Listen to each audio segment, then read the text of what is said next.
Hi there, my name is Whitney Hauser. I'm having some difficulty with using Kaltura, and until I can figure out, put on my tech pants and figure out how to get Kaltura to work, I'm going to record a video this way and upload it this way, and hopefully that will be acceptable.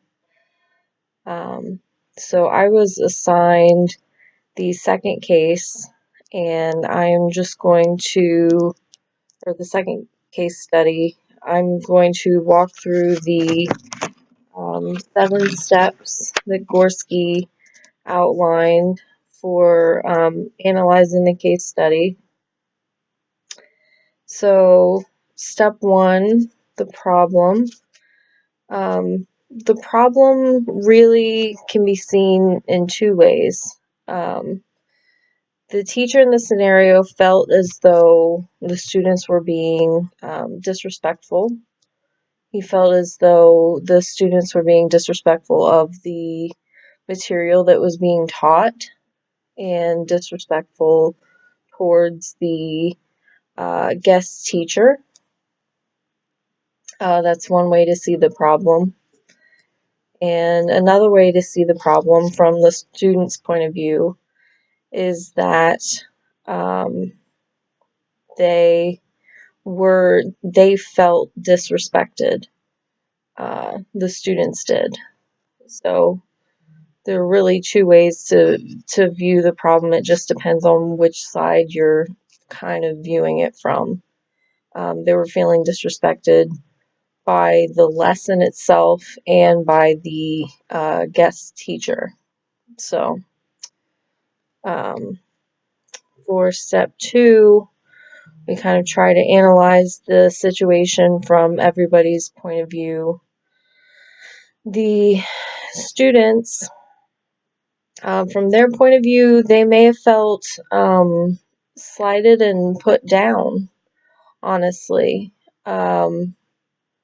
The student's point of view, to be perfectly honest, was the easiest point of view for me to identify with because I grew up in a very rural area, probably from what most people would consider a low income, lower class family. So it was very easy for me to identify with these students. So I actually had kind of a more challenging time identifying with the teacher and the guest speaker as well. So from the student's point of view, I actually think that, especially for the young lady who spoke up and said that the guest speaker was trying to teach them to be snobby, I think that she was doing so, she was politely standing up for herself.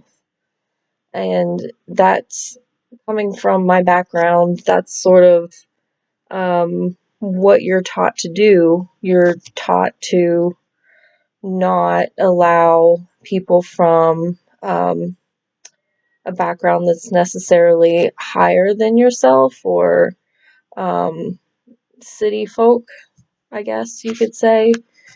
You don't want to let those people, based on things like the cars that they drive and the clothes that they wear and seemingly superficial things. This could be seen as another seemingly superficial thing, the way that they were eating their food, just their mannerisms.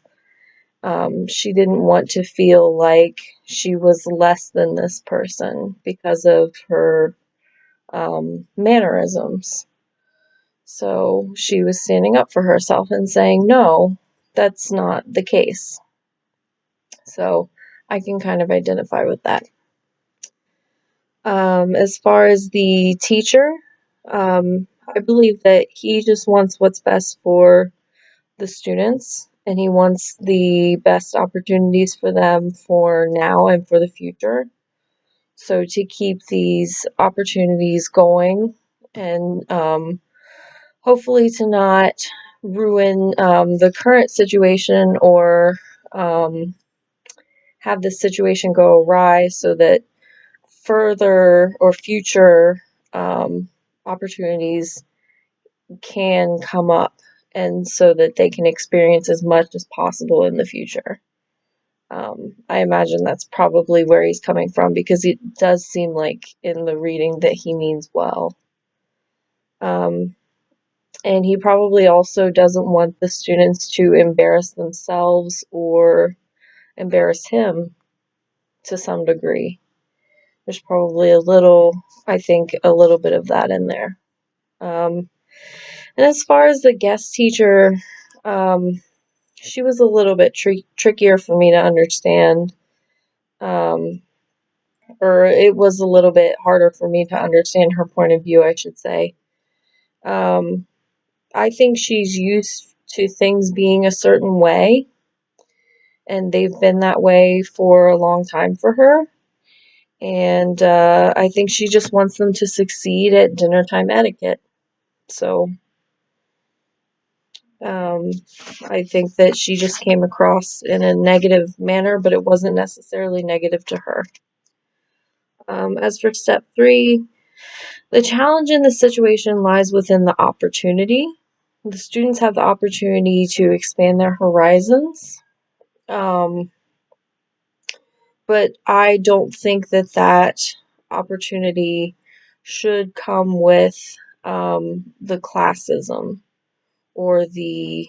I think that the the challenge is that to make it not seem as though they're being classist. The make sure that the teacher, whoever's leading the broadening of the horizons, to make sure that they're not coming across as classist. Because I feel that that's what was happening in this particular situation. And I feel like another challenge is to get the kids to push themselves outside of their comfort zone because pushing yourself outside of your comfort zone is where the most growth occurs. So to get them to do that in a safe, non-judgmental, non-derogatory commentary environment um, would be the challenge. Um, and then, like I said, the opportunity for growth is there to experience things that they haven't experienced before. Um, Step 4, I accidentally got step 4 and step 5 mixed up. The outcome and the steps to take towards said outcome. Um, so I think that the equitable outcome would be for the kids to learn about etiquette and all topics, any topic at all, in an environment that is free from classist judgments and commentary. I think that would be the um, uh, ideal outcome for the children and for everyone involved. Um, and I think the steps for step 5, some of the immediate steps that I would take would be to explain to the guest teacher that the students may not understand because of their background why certain things are important or why they might not have the foundation that she's used to her students having. So maybe she just needs to readjust her tone.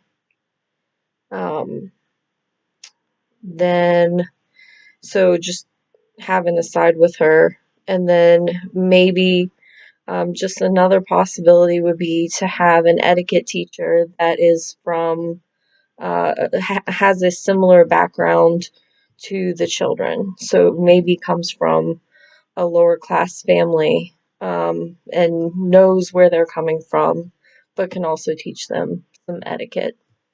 Um, that would maybe be a unique and ideal situation.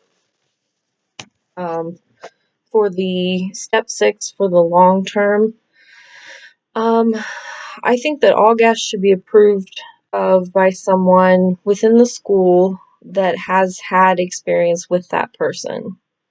So the way that I read this particular case study was that he didn't really have experience with her, but that he knew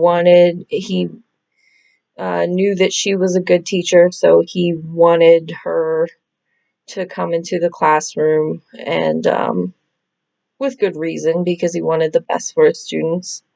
So maybe someone that has had personal experience with the person should screen these guests. And it should also be policy to let the guests know about the ranging student demographic. We have X and Y students, and this is what you should expect, and this is what we expect from our students, and we don't tolerate disrespect from our students, and we will not tolerate them disrespecting you. So make sure that everyone is aware of that when they walk into the building. Um, so the plan of action for step 7 involves correcting the guest lecturer privately, just pulling them aside, having a talk with the students about what transpired afterwards, just to let them know that they didn't necessarily do anything wrong and that they shouldn't feel guilted or negatively about their own background, or like they were missing out on something or doing something wrong because they didn't have the background that the guest lecturer expected of them. Um, and then moving forward, making sure that everyone is screened and vetted properly and prepared for walking into that classroom, because ultimately you have control, and you are responsible for the experience that your students have in your classroom. So you should be prepared for everyone that walks in your classroom. So, okay. I hope you all have a good evening. Thank you.